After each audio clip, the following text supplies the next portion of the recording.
What's up, YouTube? Sweatpants Joe here, coming at you from my apartment in Southern California's beautiful San Fernando Valley, because I'm not a Carpathian. So today I have the Championship Showdown, the Giant and Ric Flair. I'm going to unbox this. I'm going to put it in the light box, so I'll go over all of this when I have it in the light box. But I just want to talk about this for a second.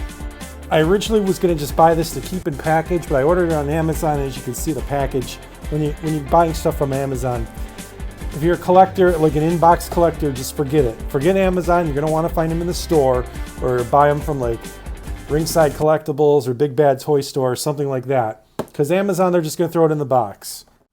The only reason why I got this on Amazon was because it seemed like they were the first ones to have it, and I had to have this one. And yeah, normally I don't give a fuck about these. These come with basic figures. I buy them for the kids, like my godson, and I send them to him so he could play with them. Because that's what basic figures are for. They're for kids to play with. And that's what these are. These are for, like, if the kids, they have the championship belt, they could put these on the belt. But the reason why I had to have this 2-pack was because of the championship showdown between these two wrestlers, not the actual match itself. So back when this happened, I'll put the date on the bottom. I don't know it off the top of my head. You can go on the WWE Network on Peacock, look up the old episode of Nitro and watch this. It is if it's on the net. I don't know what Peacock has right now. I know eventually it will have Nitro if it doesn't already. But anyway, I feel like this was made specifically for me. This 2-pack was made specifically for me. So the week before they had their title match on Nitro. Nitro used to be live and then taped after the following week would be taped after the live Nitro back then. So if you're looking it up, like in title histories, the title history that of when the Giant beat Ric Flair will be the day of the episode that this promo aired, but that actually aired the week before the title match took place. So Ric Flair and the Giant teamed up in this episode. They were a tag team. The Dungeons of Doom and the Horsemen were an alliance, and they were out to get Hulk Hogan. So back then, Ric Flair was using women's shoes and hot coffee as weapons to throw in Hulk Hogan in his friend's eyes. So he went to throw the hot coffee in the eyes, and he missed and got the Giant in the eyes. And the whole match ended that way. That match ended in a no contest, I think. So after the match, Ric Flair, like the Giant was going after Ric Flair. Ric Flair ran out of the ring because he's, it's the Giant. Mean Gene gets on the microphone and he starts interviewing the Giant.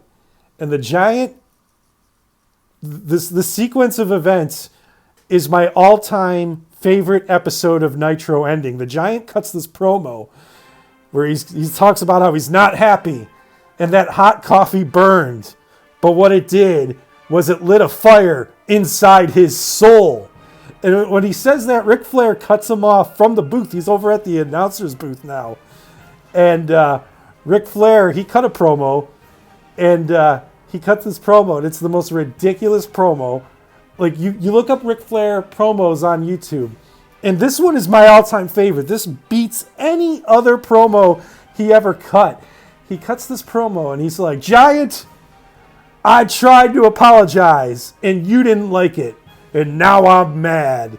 And then he goes off topic. He's like, "I don't like the way you look at the girls anyway," referring to women and Elizabeth, who were at ringside with him. And then he goes, "I'm going to give you to the end of the show to apologize to me, or next week I'm going to kick your big ass." And so as a kid, I thought that was hilarious. So that, like, the next day, I think I was like a sophomore in high school. I was in the library for some reason, and my one friend, Rob, and my other friend Tony, we were all kind of just sitting there talking about it, and we kept trying to like reenact the promo the next day in the library, and then like we took it to another level, and like the rest of our time in high school, we just cut that promo on each other. So we were only sophomores, so we had a couple more years left of high school. And I think We even signed each other's yearbooks with that promo.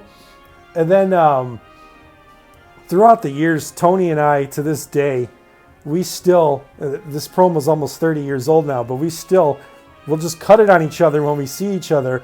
Or like on Facebook Messenger, one of us will DM the other one with the promo. And it just never gets old. The promo has turned into an inside joke from my sophomore year in high school with my friends. And that's why I had to get this 2-pack, just because of that promo. So go back on WWE Network and watch Monday Nitro and watch this promo. And you're going to agree with me. It's the greatest thing. It's the greatest promo ever. It's amazing. My all-time favorite Nitro. And then they made this 2-pack. And I'm happy they did. I'm going to tear them open. I'll probably save the card back in the meantime until I find this in the stores. I don't think this is in the stores yet. I'm still seeing whatever series Roman Reigns, Finn Balor is in the stores, because that's what's in the stores right now. But this, I had to have this. This was made specifically for me. Thank you, Mattel, for making this. I'm going to put it in the light box, and we're going to take a look at the Championship Showdown between the Giant and Ric Flair. Monsters of the Ring Championship Showdown Series 3. The Giant and Ric Flair. And you're seeing photos from that era of the Giant and Ric Flair. The Giant was very svelte back then. I feel like this figure, he's a little too heavy set for how he was when this angle took place. He should be a little lighter. Like this, I think he's way too thick. And Ric Flair, obviously, I know that they use the same buck for every basic, but Ric Flair was not that ripped in the mid '90s. But his hair, this is definitely accurate. That is definitely an accurate photo of Ric Flair. So yeah, and then you have the Giant and the Ric Flair plates. The only thing I don't like about that Nature Boy plate is it says 16 times, because he was not a 16-time champion going into this match with the Giant, that's for sure. If they wanted to make it accurate, they should have just had it Ric Flair or however many titles he won at that point. But they didn't. So, April 29th, 1996. So that means the angle I was talking about occurred on the April 22nd, 1996 Monday Nitro. WCW was where the big boys played, and there was no one bigger in WCW than the Giant. The young monster was hungry for the WCW Championship, but there was one problem. The title was held by the dirtiest player in the game, Ric Flair. The Nature Boy pulled out every trick in the book to take down the big man, but it just wasn't enough to stop the unstoppable Giant.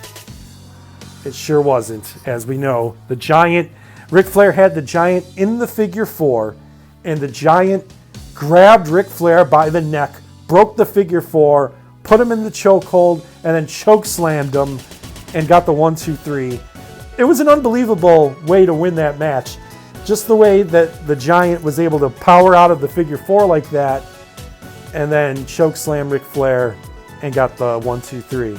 We see the other figures from the Series 3 Championship Showdowns. We see Kane versus Edge. And we see The Fiend Bray Wyatt versus Daniel Bryan. And it shows you how to use the championship plate on the back as well. And you can use the plates to show off the figures, which is probably what I'm going to end up doing with these figures. So let's unbox these. We'll take a look at them. Well, out of the package, they've definitely got the scale right. You see quite a size difference between the Giant and the Nature Boy. First, I want to point out that these come taped together when you get them in the package. And you pull that tape off, and they have the WWE logo on the back, and they have their stickers on the front. The Giant, Ric Flair, that's what they look like. Use them as stands for these figures. So now let's take a look at the figures itself. First, we'll look at Ric Flair. Yeah, so those, like I said, it's just a basic figure, basic articulation in the arms, the wrists. They all bend. The head moves back and forth. The knees bend, sorta, but you got those knee pads there to hinder it. and the boot swivel is present. Here's how he looks on the back. Very sloppy paint. You already see the green paint is coming off his butt. A little paint on his butt. But, you know, what are you going to do? These are basic figures. They're cheapy cheaps. They're meant for fighting. And there we go. There's a nice close-up of Ric Flair. I'm very impressed with the face scans they use for these figures, though.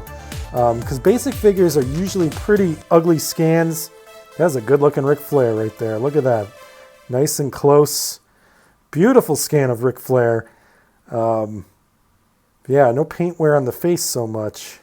Maybe a little bit in the teeth as he gets out of focus. But yeah, a little bit on the teeth. There's a little paint wear there. But other than that, no reason to complain. Here's the Giant, another very good face scan. However, he's not a very impressive looking Giant.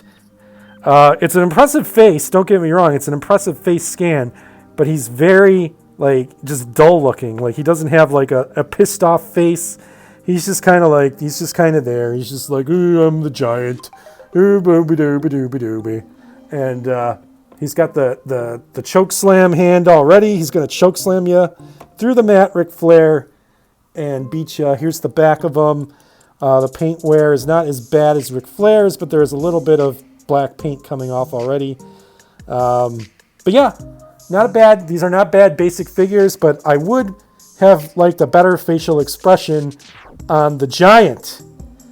I would have really liked a better facial expression on the Giant. This is just a very dull looking Giant.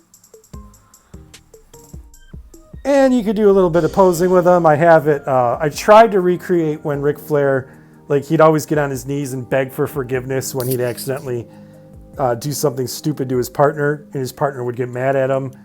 But there's not much articulation going on here. Not a lot of fun with that Giant's very boring facial expression. And here they are standing next to each other on their stands. There's really not much going on with these figures. These figures are, like I said, they are meant to be played with. They are not meant to be posed with. They're not meant to go on the shelf. They're meant to go in the ring. They're meant to have fun and play with them. But that's not what I'm going to do. They're going to be my only basics on the shelf. I really don't collect basics. I think basics for adult collectors are a waste of time. I have a few, but I get them when I find them for like $5 each at Five Below. But normally I don't get basics. I don't mess with basics. I give them to the kids. I let them, I give them to the kid and I let them play with them. I don't really waste my time with basics, but this 2-pack I had to have. I had to do an unboxing. And when I find it in stores and in good condition, I'm going to buy it again for my own in-box collection, my very few and far between in-box collection. But this is one I want to have in box. And then I'll probably just give these 2 figures to my godson, and he won't know who the fuck they are because he's watching wrestling now, and he might know who Ric Flair is, but he's not going to know who the fuck the Giant is. And I'm going to have to explain to him the Giant was the original name of the Big Show, and he's going to be like, who's the Big Show? And I'll be like, look it up, kid, because you've got the internet. You're 7 now. Figure it out. Anyway, thank you guys for watching. These figures are cool. I'm glad I got them. And yeah, I'll see you next time.